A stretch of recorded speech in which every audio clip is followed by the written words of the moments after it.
this is the interlude, basically.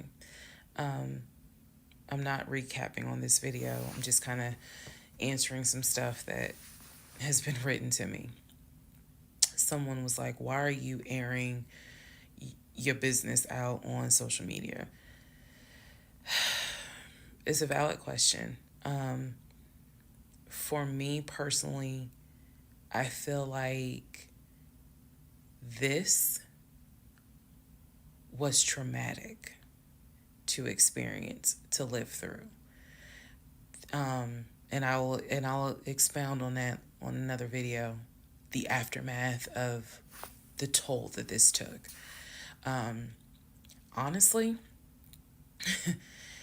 I know some people are going to be like, that sounds crazy. It is kind of cathartic to get this out because I cannot tell you how much of this has been internalized since 2020. Also, I don't want to seem like a cautionary tale to other women or to men for that matter, but to my sisters, to my ladies, white, black, Hispanic, Asian, doesn't matter. If something does not sit right with you, investigate it. I cannot stress that enough. If just one woman watches these videos and she's like, you know what, something don't sit right with me, let me look into this, then it was worth it. Yes, it is a Lifetime movie. Yes, it is Netflix. Yes, it is crazy. Yes, it is hilarious also. Um, and I understand all of those reactions. As someone who lived it,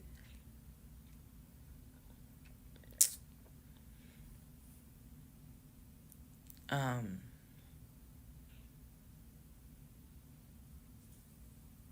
it was traumatic. But I feel like, God, it feels good to finally admit um, what the fuck I went through. And again, by the time this is uploaded, I'm only to January of 2021, right after getting married. So when I think back on it, there's things that I'm very, very grateful for. There are things that I'm just like, why? Why did you not pay attention? Why did you not question? And the sad part is, I can't even begin to tell you. I don't remember the woman I was before I met that man. I don't remember. Um, because going through something like that, it changes you. And I've seen some women in the comments who were like, I was married to a habitual liar. I was married to a pathological liar. My baby daddy's a pathological liar. And my heart goes out to them because until you have dealt with someone so depraved, you you really don't quite know how bad it can get. Um, so I'm fully aware that this was a risk, putting this out on social media, telling my story, my truth, and really kind of being like, look, this is what I went through. I made dumb decisions. I overlooked things I should not have overlooked. I argued away things I should not have argued away. I can pinpoint exactly the moment I should have left. I still feel like God is sitting on the throne and he's like, I never planned for your monkey ass to marry him. I never even planned for you to go out and date with him. That's why I blew your tire. But you hard headed and you went anyway. And then I tried to go ahead and show you signs. You ignored them. Like, I feel like God did everything to help me as his child be like, this is not who I created to be your helpmate. And I was like, God, you taking too long. I want to get married. You taking too long. I want to have a family. You taking too long. And these are the consequences that I am paying for basically telling God, you took too long. And I feel like God's grace is sufficient. It is. But at the same time, and I'm not perfect, I mean, not perfect at all. None of us are. But I do feel like when I sit back and I replay the events that happened, I truly cannot believe that was my story. Because all I wanted was to meet a guy, for him to be my best friend, for us to get married, have a family. I wanted someone I could make fun of his big old forehead and he make fun of my nappy head and all my wigs, and yet he was my ride or die. I wanted someone that I could be like, man, help me with these kids, and he helped me with the kids. We had a nice home. We were comfortable. That is what I wanted. And I've said this before, and I say it again. I truly hoped it was my turn. You see the women who are, so happy and, they're in these loving marriages and life just looks good. I really, really wanted it to be my turn. And so I excused away a lot of stuff that I hope the next woman who sees this does not excuse, because I don't wish this on anybody. I don't wish this on anyone, to feel the way I felt the moment I discovered the whole truth. So I just wanted to say that, because I think it's important to try to answer the why is she posting this. Honestly, I was tired of holding it in.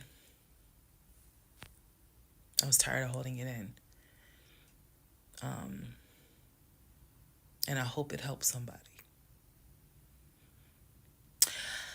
Okay, let's all take a deep breath. Let's all get some sleep. If you don't have anything to do and you just want to wish me a happy birthday, wish me a happy birthday tomorrow, February 15th. Shout out to Team Aquarius. Good night, y'all. Part 17, who the fuck did I marry? So, for context and just to clarify some stuff, going forward, I'm going to now call my ex-husband, I'm going to use the name that I call him in real life. So that way it clears up the whole fiance, boyfriend, husband, ex-husband thing. So, his name is Legion. Anyone that knows me will tell you that is what I call him. So, Legion and I, when I left off at part 16, part 15, Legion and I got married January 5th of 2021. For the first 2 weeks, things were fine. We got into like a routine, basically. I would go to work, he would go to work. He was still leaving the house at around 6:15 every morning. He was still on the phone with his brother, the one that lived in Philly, every morning. That was their time to talk. From what I was told, the brother got off work. I guess he must have worked the third shift. And so he was getting off work as Legion was getting ready to go to work. So that was the perfect time for them to talk. He would talk to his brother in Baltimore and the brother in Augusta. Pretty much, just a quick phone call here and there, if not every day, every other day. So everything was pretty much the same. I would talk to my mom almost every day. I would talk to my aunt almost every day. So it was nothing to kind of, that's weird. That's what the morning routine was. He would talk. So I worked at Georgia State Patrol. And I said this in a previous video, but again, there were things I said in previous videos that I remember saying, hey, remember that, because it's going to come back later. So I worked at Georgia State Patrol. I had been working there for almost 8 years, 7 or 8 years by the time Legion got into the picture. He was fine with the fact that I worked within law enforcement. I'm not a trooper. I'm not a sworn officer. I'm a civilian. However, he Again, his dad was a retired police officer. So he was perfectly fine in the beginning with the fact that I worked for Georgia State Patrol. He had been to my office before. He had met some of my co-workers. Obviously, even with COVID, because I still had to go into the office 2 or 3 days a week, he had been up there. So the friend who took me to the hospital when I had my miscarriage has met him. He and I have been to her home with her and her significant other before. So again, even in the world of COVID, when there were little times where you could get together with people, he has met people in my life. He has met my friend, or that particular friend, and he has met some of my coworkers. So when we got married, the first 2 weeks, like I said, was fine. And then it's as if something snapped, something just changed. What was totally acceptable before, suddenly little comments were made. Why are you wearing that to work?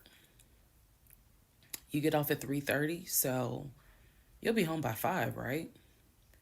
Things that had never happened before. He had never questioned what time I'm gonna be home.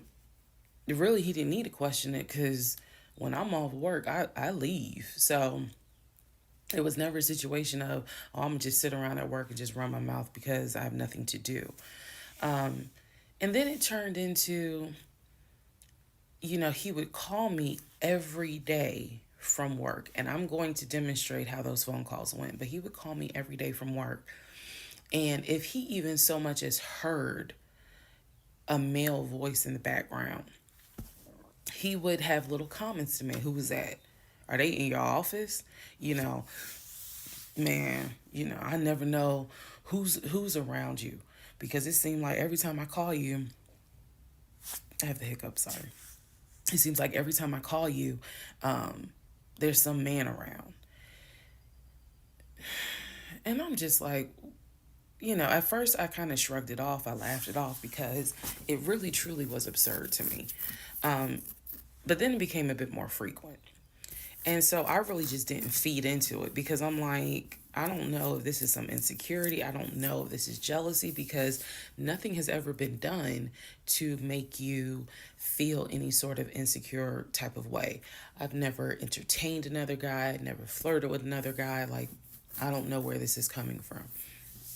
So it is also important to note, we got married January 5th. Things started changing around 2 weeks later. And the reason why I know it's 2 weeks is because I had recorded an audio diary on January 21st is the date of the audio diary.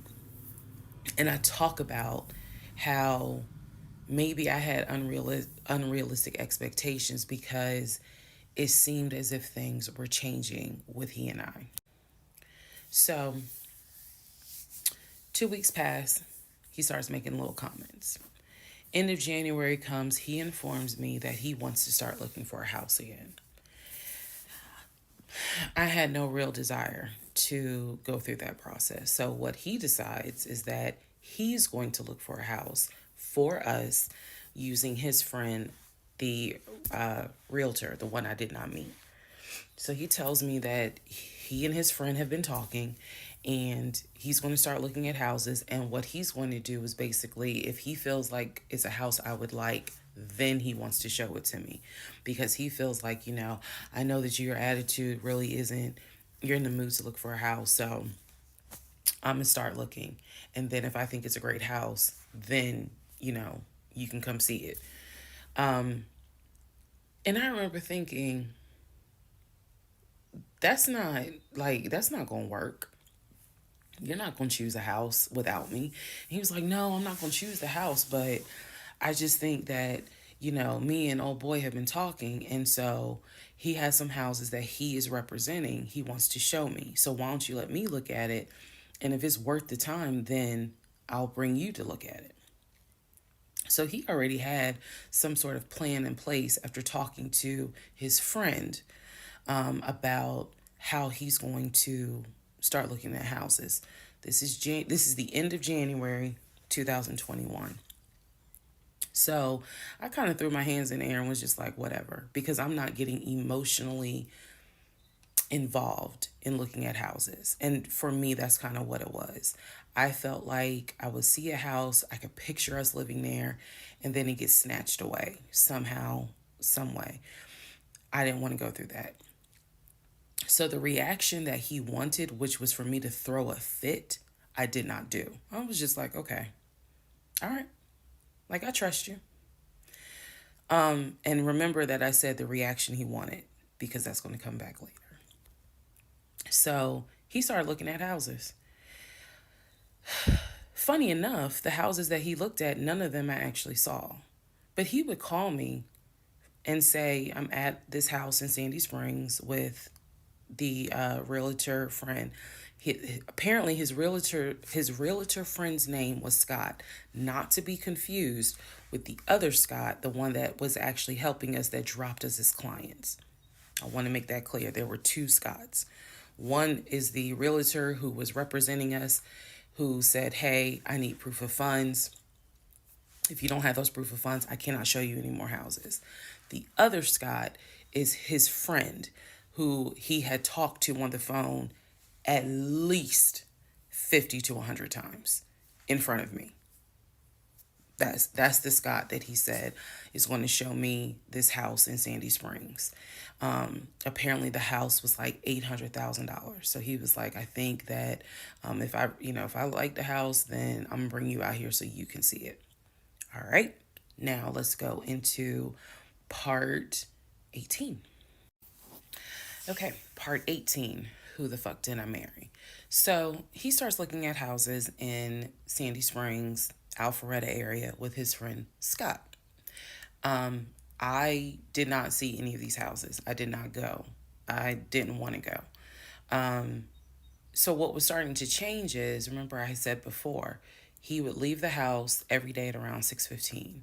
He would be home every day between 3:30 and 4 o'clock without fail. It was so, I shouldn't say it was annoying, but I could set my clock by the fact that I would hear that garage door open between 3:30 and 4 o'clock every day that he went to work. Even during lockdown, he still had to go to work. His job was only locked down for maybe a week. For me, I was allowed to work from home, but unfortunately, I did not handle it well. And so I would fall asleep and not check email. So my boss was like, yeah, you're going to have to come back to the office because you're not trustworthy. And I wasn't. I mean, I would watch Netflix and not even be on my computer. So I had to start going back to work every day, 5 days a week. And I was, me and another lady were the only two in there because we were the only two who did not handle work from home properly. Anyway, that's another story.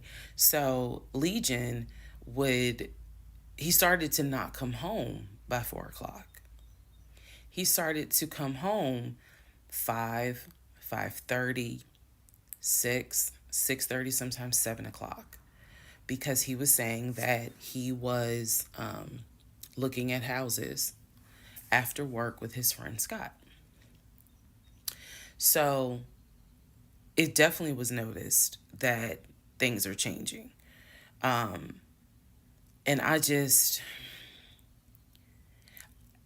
this point, kind of emotionally and mentally, I was just like, I don't know what to do. This is the end of January. Remember, I told you in part 15, I got married January 5th. By January 31st, I kind of knew I was in trouble. And by the end of January, sure enough, I knew things were changing in a way that I was like, I hate to sound redundant, but what the fuck is going on? So he's still maintaining the story of looking for a house, looking for a house. I had already let him know my lease is up in August. When my lease is up in August, I am moving to Cobb County. And then my attitude was kind of like, you can go with me or you can stay here. I don't care, but I'm moving. I'm leaving Clayton County. The reason why I was so adamant to move was not because of Clayton County. It was not because of the house that I was in. It was because Legion had started to create this narrative that he was beefing with my female neighbor. He was trying to get me to believe that my female neighbor to the left of me somehow was interested in him. And so she would make these little comments, and he would come in the house complaining about her and her music and the fact that she had, different men over to the house. It was driving me crazy. And all of this was kind of starting in January. So when I say that, it really seems like we got married January 5th, and then we had 2 weeks of peace, and then something just snapped. I literally mean something just snapped. So he's looking at houses. Now we're moving into February. February obviously is my birthday month. He did good. He did good to make Valentine. He went all out for Valentine's Day. He went all out for my birthday. My birthday and Valentine's Day are February 14th and February 15th. So he went all out on both days. Y'all ain't even gonna believe this story. But I said I would share even when it makes me look bad. So, the weekend after my birthday, and what I mean by that is if my birthday was on a Tuesday, we're talking about Saturday. The weekend after my birthday, he gave me money to go to the nail salon, go get a manicure and pedicure. So I leave the house. I take his car. His car was in the driveway. We had a key to each other's car because, again, we're married at this point. We're talking February 2021. So I take his car and I drive to the nail salon over in Morrow. I'm in the chair getting a pedicure, and I get a text message from my husband saying, someone was just at the house looking for you. And I'm like, who was looking for me? Who was it? And he said, I don't know. I think it was some, this is through text. I don't know. I think it was some dude you used to mess with. Okay. I was like, what are you talking about? He was like, I'm telling you, some guy just came to the house looking for you. I told him you were not here. So at this point, y'all, I'm in the chair at the salon. I'm freaking out because I'm like, who the fuck has the audacity to come to my home unannounced, uninvited, talking about they're looking for me? Especially because before I met my husband, I was working the last shift at Amazon as a part-time job. So I had not dealt with, dated anything with anyone for about a year before I met him in March of 2020. So I really was like, who the hell is this coming to my house?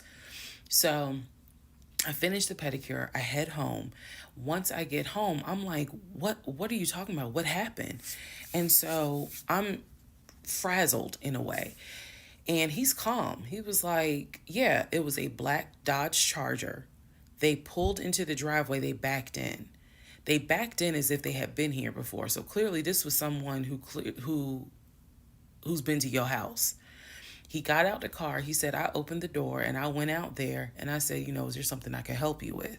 And he said, the guy said, I'm looking for, and gave him my name. And he said, I'm sorry, she's not here.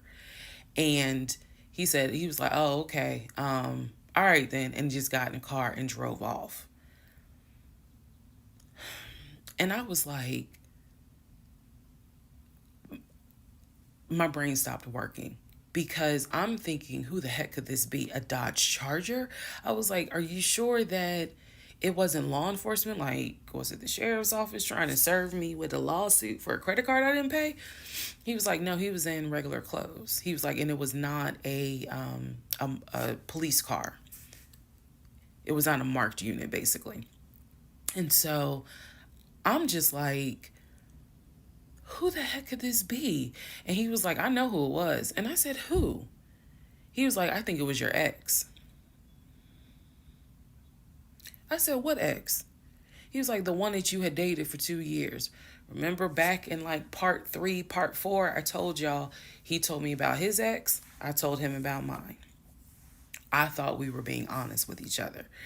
So now, fast forward to February 2021, and he's telling me, yeah, I think it was the ex that you had been dealing with for those 2 years before you met me. I said, so you think that he showed up to the house uninvited after 2 years? And he was like, well, whoever it was clearly was comfortable backing into our driveway, getting out the car, and was like, I'm here to see, and gave him my name. And so he was like, she's not here. Is there something I can help you with? And the guy was like, nah, it's cool. And then just got in the car and drove off. So, again, brain is like, who could this be? So then Legion says to me, you know what? The way that you reacting to this is real suspect. And I'm like, what are you talking about? He was like, you over here freaking out. I told you I took care of it. I told you it was fine. And you over here freaking out, which makes me wonder, what have you been up to? Now, let's go to part 19. Okay, part 18. Who the fuck did I marry? So he says to me, the way you're acting is real suspect, because I told you it was fine. I took care of it. He was like, I ain't even worried about it. He was like, obviously, that nigga didn't know that you now married, that you've moved on. And so now he knows it. But for me, it was the fact that I don't do pop-ups. Don't come to my house unannounced. So if someone has done that, for me, it automatically feels like a violation, and it feels like it needs to be addressed. So it was not as simple as, I already took care of it, it's fine, let it go. Nah, we ain't letting nothing go, because you don't have my permission to show up to my house. And before this turns into something where I'm going to be on Fox 5 News, I need to address that with you, because that is not okay. So he didn't like the reaction I had to the story he told me, where someone basically disrespected my home. And he felt like my reaction was really suspect. So what I'm gonna get into the little details that he did not know about. So he tells me, again, it was a black Dodge Charger. They backed into the driveway. A gentleman got out of the car and he asked for me by name, and Legion said she's not here. So I asked him, what does the guy look like? And he said, he was like, why does it matter? I said, what the fuck does he look like? So Legion proceeds to give me the most generic description you can give. He was like, well, he was shorter than me. Ex-husband is about 6'3", 6'4". He was shorter than me. He was brown skinned. I said, did he have a hat on his head? Mind you, I understand that before marriage, I was a damn fool. I understand that. But every woman has that moment where you only gonna fool her but for so long. And eventually puzzles start coming together. For me, I felt like moving into marriage, certain things started coming together. So I said to him, did he have a hat on his head? He was like, nah, he ain't wear a hat. So in my mind, I am mentally going down a list of every possible man it could be. And it was only like 4 men. I had been in that house about 3 or 4 years at this point. So I knew all of the people, and I'm talking about from maintenance down to ex-boyfriends. It was a total of like 4 men. So when he said that it was a black Charger, I immediately was like, okay, I know that crosses out one. He said he was shorter than him. All of them were shorter than him. I said, did he have a hat on his head? He said, no, that crossed out one, because one in particular was a maintenance guy who always wore a hat on his head because he had like a bruise or something, and he was just self-conscious about it. So he always wore a hat. That leaves 2. So I said, was he muscular or was he skinny? So Legion's getting all frustrated. I said, just answer the question. He was like, well, he was kind of in between. And I said, okay. He was in between. I said, so was he light skin or was he dark skin? He was like, I told you he was brown skin. I said, was he my complexion? He said, no, he was brown skin. That eliminates one. So now there's one left. And yes, the one left would have been the ex that I had dated for 2 years.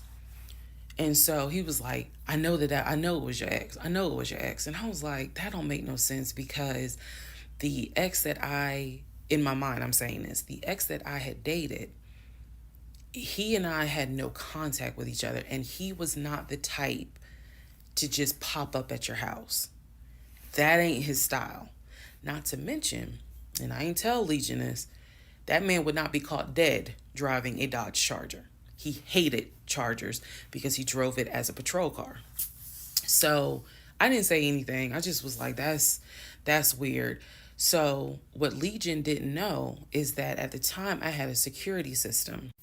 So I had a security system where anytime the front door, the garage door, or the back door was open, basically any entry point, anytime it was open or closed, it would send me a text message notification.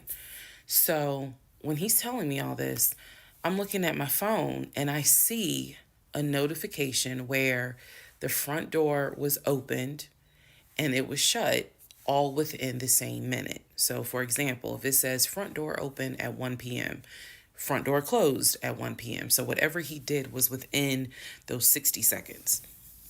He's telling me the story of the guy got out the car. He opened the door. He went out there, can I help you? And the guy said, I'm looking for, and Legion said, no, she's not here. And so he said the guy kind of was like, okay. And he was like, all right, thank you. And got in the car and drove off.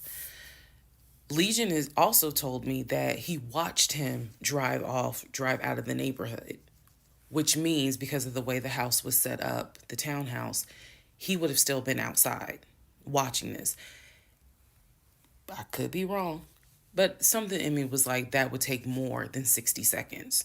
So for the door to have been open and shut within the same 60 seconds, I was like, okay.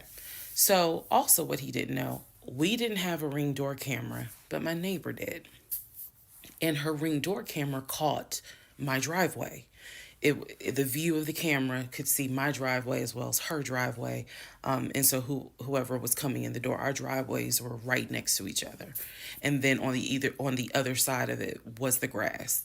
So it was a perfect view of my driveway. So I had texted her and I said, hey, were you home? I think I texted her the next day because I said, were you home on Saturday? Da, da, da, da. And she said, no, I wasn't. What's up? Everything good? And I said, can you look at your security system and see if there was a car that came to my house at such and such time? And I know I did not tell her the reason I was asking, but I was like, is there any way that your security camera caught if someone came to my house at this time on Saturday? She's like, yeah, sure, I'll look. And so maybe about a couple of hours later, she texted me back and said, hey, I looked at the camera, but I didn't see anything. And I said, okay, by any chance, did it catch if someone maybe walked up the driveway? Like maybe it wasn't a car in the driveway, but someone walked up. She said, I didn't see anything with your driveway yesterday. So I said, okay. And I knew that something in me again was like, nobody came to the house. So now here we are, a month and a half married. And now is when I'm like, why the fuck did he make that up? Because no one came to the house. No black Charger came to the house, backed into the driveway. Nobody got out the car and asked for me. Nobody was looking for me. So now I was sitting in the bedroom thinking through all this, and I'm like, why the fuck did he make that up? Because that's what happened. I'm looking at the text messages on my phone where he's telling me someone just came to the house looking for you, but no one came. So what was the purpose of that? And then something said to me, something in me said, he wanted to see your reaction. He just wanted to see the reaction. You had been too calm, and so he wanted to see a reaction. So this man gaslit me like I was Georgia Natural Gas just to get a reaction. Welcome, ladies and gentlemen, to part 20 of Who the Fuck Did I Marry? All right, part 20 of Who the Fuck Did I Marry? So after the black Dodge Charger incident, things were quiet. Legion was fine. Legion slept just fine. Me, that shit played over in my head for days and days and days. On one hand, I was like, I know nobody came. My head knew nobody came to the house. My heart was like, but maybe he didn't make it up. So the head and the heart were absolutely playing a tug of war because, again, I really couldn't fathom that he was making it up. But nevertheless, I filed it in the back of my mind in my little filing cabinet, my mental filing cabinet. So a few weeks later, we go out to eat at this restaurant in Atlanta. It's a burger place, and I'm going to do my best by the time I post this to put the name of the burger place on the screen. So we go to the burger place, eat dinner. Everything was fine. As we are leaving, he says to me, did I ever show you where my grandmother's buried? This is the grandmother that passed away from COVID in 2020. And I said, no. I was like, we haven't been over here. And so he was like, let me show you. So he drives us to the cemetery, which is not far from the restaurant. He drives us to the cemetery, goes around and around, and then it comes to like a little hill in the cemetery. And he was like, you see the headstone. The headstone had like the family name on it. And it did not have, for example, John David Doe. It just had Doe. Okay. So there were no dates on it. So it reminded me of just a headstone where it was probably multiple family members buried underneath it. That's what it reminded me of. And so he was like, my grandfather and my grandmother are buried there. I do recall him telling me when the grandmother died in 2020 that she wanted to be buried next to his grandfather. And so we're sitting in the car because we can see the headstone like on top of the hill from the car. And he tells me that that is where his grandmother and grandfather are buried. That the family was able to get her, her wishes were to be buried next to the grandfather. Okay. So as we are leaving, we take a different route home. So we get on the highway. If you're from Atlanta, you'll know what I'm talking about. We get on I-75 North. And we're kind of we're just driving around, to be honest with you. But we're taking the scenic route. We get on I-75 North because the reason why I remember is because when you're on I-75 North going towards Atlantic Station, on the right-hand side, you will see the Varsity. You'll see all these tall skyscraper buildings. One of the buildings has the letters NCR on the building. As we're coming up towards the building, he says to me, do you see the NCR building? I said, yeah. He said, the building behind it, my job bought that building. That's where we're going to have, we're setting up operations. And I was like, why the hell would y'all buy a condiment company in downtown Atlanta? He was like, no, we're not doing production there. It's just going to be offices. And that's where we're going to handle like the business portion. The production is still being done in Gwinnett County out in Duluth. And so I was like, oh, okay. He was like, that's where I keep the company car. So I was like, the company car? I said, aren't you supposed to be bringing the company car home? And he was like, I don't want to bring the company car home because it's Clayton County and it's a $90,000 car. And I don't want no problems. So he's telling me that he keeps the company car at the building downtown Atlanta that's behind the NCR building. I barely could see what building he's talking about, but he was like, it's the building right behind it. And so he's telling me that that's where his office is. So I said to him, take me to your office. I know it's a Saturday, but shit, you wanted the VPs, right? So take me to your office. No, I had not been to his office simply because, again, COVID. So I was like, take me to your office. And he was like, I can. He was like, that's no problem. So do I have the other phone? I do. So y'all are in luck. So I can maybe reenact how this goes. So he gets off the exit and starts driving towards the NCR building. While he's driving towards the NCR building, he always has kept his phone in his left pocket. This is my left hand. So he pulls his phone out and he starts calling. He tells me he's calling Willie.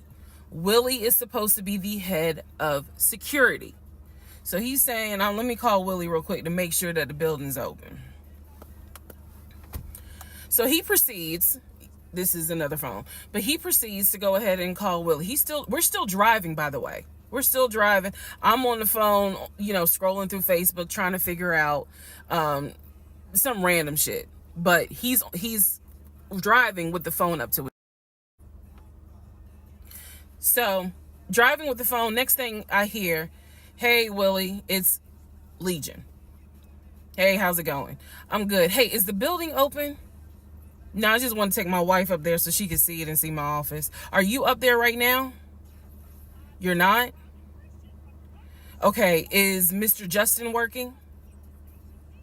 Okay.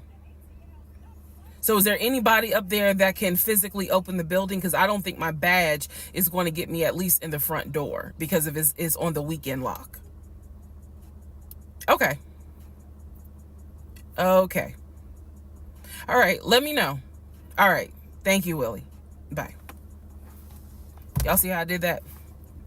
He's having this whole conversation while I'm sitting in a passenger seat. So then he gets off the phone and he says to me, Willie is not working and Justin apparently called out sick. So the building is locked and my badge won't get us in the front door. He was like, Willie's going to see if there's someone else that can open the front door so we can actually get in. He's like, my badge will get us on the floor, but it will not get us in the front door. No one ever called. So when he's getting off the highway, he basically turns onto Spring Street. Again, there's all kinds of shit I distinctly remember. He turns onto Spring Street so that he can then get on 75 South so we can go home. Never saw the office that day. But again, this is where he's saying that he keeps the company car. So when we get to part 21, I'll